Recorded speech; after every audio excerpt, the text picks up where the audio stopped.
Story 1. I am currently pregnant with my first child, and both my mom and stepdad have been terrible to me and my partner the entire time. They told us we would be unfit parents because we aren't married yet and legitimately screamed at my partner for impregnating their little girl, even though we planned the pregnancy. They would call him every day and harass him and show up to his work. They tried to convince him to leave me so I would have no choice but to move back in with them. It got worse as time went on. I finally decided to cut contact with them. Having a child can already be a stressful time, and having them around to make it worse was not something I was okay with. My partner and I have gone through a lot with family drama the past couple of years, and having this baby has been one of the most exciting things for us. If my parents can't be nice to my partner, then they don't get to see our baby. Plus, they are the kind of people who don't wear masks in public and actively choose to be in large gatherings with no social distancing, so them seeing a newborn is out of the question. One day, I sent my mom a very detailed email explaining why she is not allowed to be a part of my life anymore and will not be seeing her grandchild. To make things even better, I also noted that we will be moving across the country shortly after she is born to be closer to other family members. So not only is she cut off, but we are literally moving far away and never coming back. She responds by showing up at our house at 11 p.m., screaming outside our door about how it is her baby and she deserves to be there for it. I tell her to go away, and eventually she leaves. Months go by, and she will text me randomly asking about technical problems with her Wi-Fi router or something and needs help. Little things like that don't mean much to me, and I sent her the information she needed. My cousin also had a virtual baby shower and sent my invitation to my mom's house accidentally, so my mom came by to give it to me. Things slowly came to a point that we were fairly amicable with each other. But I still stood my ground about our boundaries, and nothing else had changed. She knew this. Then she sent me a video today that blew my mind. She redecorated her entire guest room to be a nursery. Crib, changing table, $400 worth of newborn clothes, toy chest, stroller, a car seat for her car, and the list goes on. In the video, she is in tears saying, "Oh my goodness, I can't believe my baby is going to be here soon. This is where she will sleep, where I will change her little diapers. These will be her toys." Is she unstable? Her baby?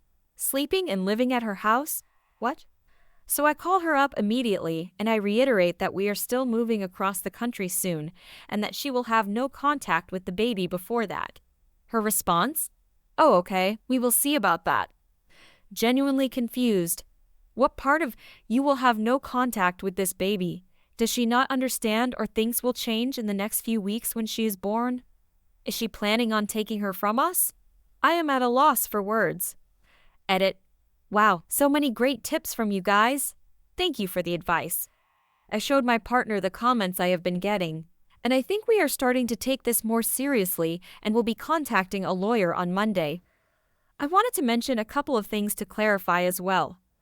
I have been seeing a psychotherapist the past few months strictly due to the relationship I have had with my mother throughout my life, and all of that is documented. My midwife and hospital are also very aware of the situation and the emotional stress I have been going through, so we will definitely be utilizing this in the case that she tries to sue us or call Child Protective Services. Also, due to the virus, only my partner is allowed to be with me during the birth anyway. We will be keeping things quiet until after we move. We would have moved months ago if it was financially possible for us.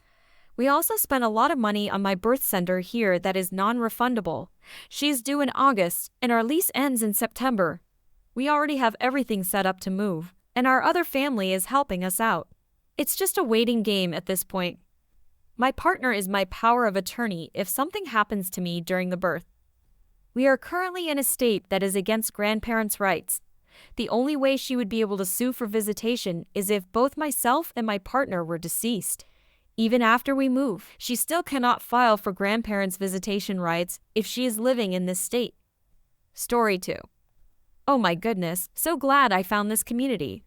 Here we go. I can finally air my uncensored frustration about the night my engagement was single-handedly corrupted by my entitled mother-in-law. Let's call her Ellen, because she always reminded me of Ellen DeGeneres, even before all this recent news broke. okay? So my girlfriend and I were really engaged to be engaged. We'd both agreed we wanted to get married. But I hadn't done the formal proposal yet because we wanted to meet each other's families first, neither lived nearby. I always thought the old trope about meeting the in-laws being a big fiasco was a myth, both because I was younger and more naive then, and because I'm lucky to have easy parents. My girlfriend met them for a few hours. Once we were alone, just me and them, I told them my intentions, and my mom asked, "Does she have any kids already?" And my dad asked, "Does she have a good solid job?" And they both asked, "You really love her?" And that was that. I had their full support for the marriage. I thought meeting her parents would be the same. Some grilling was to be expected, but as long as I was honest and respectful, it would all be fine. Relevant fact, they had my girlfriend when they were teenagers by surprise, so now had a do-over daughter, their words, not mine, who was just 6 years old. My girlfriend and I made the trip up to their city, and I met them for the first time over dinner at a steakhouse. It was pretty upscale, and we'd scheduled the dinner for 8 p.m., so I was surprised to see they brought the kid along with them. I met everyone at once, and the initial awkwardness settled once we sat down. We were making great small talk when the 6-year-old said she was thirsty. No big deal, right? Well, all of a sudden, Ellen starts screaming, "Water? Water? Water!" A waiter came rushing over to see what the commotion was, and, without even making eye contact with the poor guy, Ellen went, "We've been here forever, and no one's even gotten us any water. My daughter's been asking." We had been sitting for about 15 or 20 minutes without service, but they were visibly behind, and there were no circumstances that would have warranted that shouting. I should have realized from how unfazed everyone else at the table was that I should be bracing myself for a long night. But I couldn't imagine what was to come at that point. The waiter rushed over with water and apologized for the delay, explaining a few very large parties had arrived all at once. The guy seemed sincere and quite affable, so I thought the water would just be an anomaly in an otherwise pleasant night. Then Ellen kicked into full gear. "We'll need a kids' menu," she informed the waiter. He said that they didn't have a kids' menu, but that the chef could simplify most dishes. "What do you mean you don't have a kids' menu?" Ellen replied in total disbelief, as though he'd said they didn't have a fire exit. He explained they didn't get too many child visitors and that there were enough plain foods on the menu that no separate menu had ever been necessary. Ellen sighed dramatically and waved him away. Literally, without saying a word, waved him off from the table. I tried to give him an apologetic glance, but, understandably, he didn't look back our way. I was so glad the poor guy left and didn't have to be subjected to her anymore. Meanwhile, she turned her attention on me, and I almost wished he'd come back. At least he was getting paid to be here. She was like, "So you're a screenwriter," and I explained, "Well, yes and no. I want to be, but it's hard to get a job in that field that you can support yourself on. So I'm working at a non-profit right now.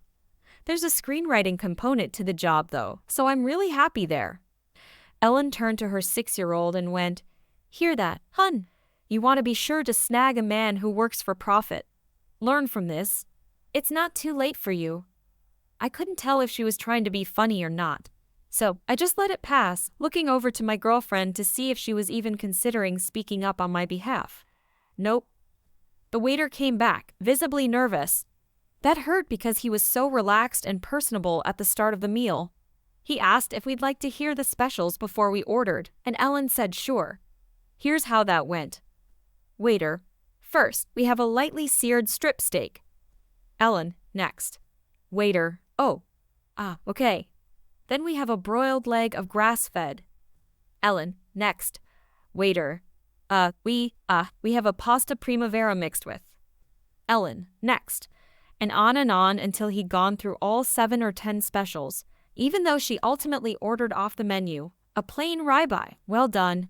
She tried to order her daughter the same, but the kid said she just wanted plain mashed potatoes, so Ellen let her get mashed potatoes alone for dinner. Then, she sent the waiter away. The rest of us hadn't even ordered yet, and everyone else just sat there like it was entirely normal. I waited for someone to say something, thinking it was more her older daughter's, my girlfriend's place, or her husband's. But when no one did, I couldn't help myself. Was the one steak and potatoes going to be for all of us, or my girlfriend explained, in the tone you'd use for a tourist violating a sacred local taboo. My mom always has the waiter put the kids' food in first, so it can get started right away. We'll order once the kitchen has hers. I thought she was joking since Ellen didn't just order her kids' food. She also ordered her own dinner too, so I laughed. Something funny? Ellen asked. Then I realized she was serious, and I shut up.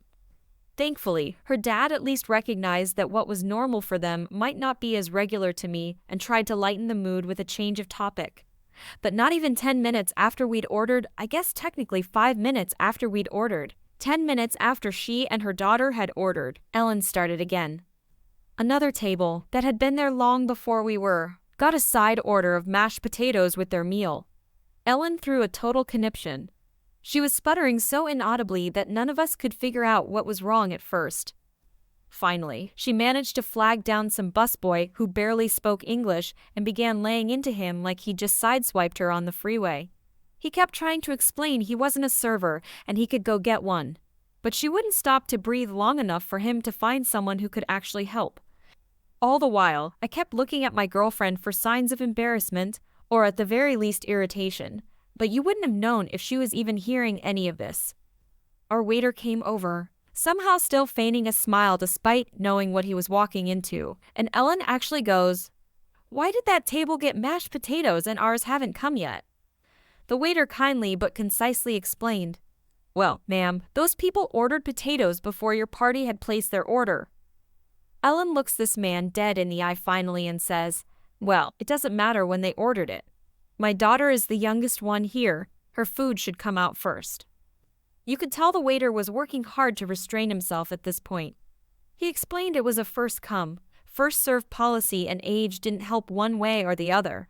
He offered to go check on the potatoes. Ellen agreed, or more specifically, she said, "Yeah, you better," but I was clocking him. And he went right back to his server station because we had only just ordered a few minutes ago.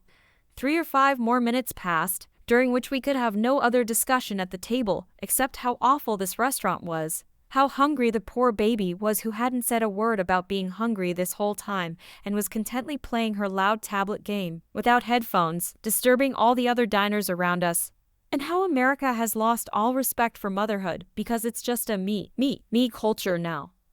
I chimed in, "I'm with you on that last part." And to my utter shock, instead of laughing at my joke, my girlfriend seems annoyed with me. So after a few minutes, the waiter comes back and says the potatoes will be out very soon. Ellen then goes and does something that, again, I thought was just a myth. She took 3 singles and a 5 out of her wallet and put them on the table in full view of the waiter. Then she took 1 single away and said, "Every table I see getting potatoes before us is a bill gone." I was absolutely mortified. The waiter, to his unending credit, just took a deep breath and said, "I don't have control over the order in which the kitchen fires tickets, but what I can tell you is it should be out any minute," and left without saying anything disparaging. I had been holding my tongue all night as well, in the name of my relationship, but once the tip hit the table, the $8 tip for a $100 plus bill, on top of all else, I figured if my girlfriend was half the woman I thought she was, then she wouldn't mind my speaking up at this point. If anything, she'd be supportive, right? So I scooted my chair back a bit and said, "Listen, I know what you're doing with the cash on the table, but that kind of thing makes me really uncomfortable, and it's just not called for. Please put the money away, or we can just continue this some other time." My girlfriend's dad spits back, "What? How cheap do you have to be to not believe in tipping service workers?" Before I could process whether he was serious or yanking my chain, Ellen shocked me with, "No, you know what, you're right, this isn't necessary." I should have known better than to be relieved. She folded the bills back into her wallet, patiently waited for the next plate of mashed potatoes to be carried out, and when it wasn't delivered to us, it was a very common side dish at this place, a steakhouse. She went right up to a stranger's table and picked it up off their table. She half explained something about her daughter starving to death as she was walking away with the stranger's food, but unsurprisingly, that wasn't convincing enough for them. The old lady she took it from followed her right over to our table and tried to take it back.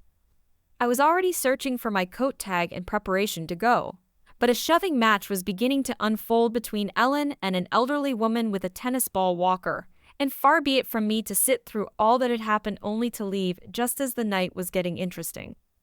The elderly woman was like, "Give me back my potatoes. Who are you?" And the poor little girl was like, "Mommy, it's okay. Don't take someone else's potatoes." But it all fell on deaf ears. Ellen yelled at the old lady, "How could you sit there and eat these when my daughter hasn't even been served yet? She's sitting here hungry, just a little girl, and you're over there stuffing your face. Come on, other potatoes will be out any minute." And the old lady, got to love her, was like, "Great, if they'll be out any minute, then what's the freaking problem?"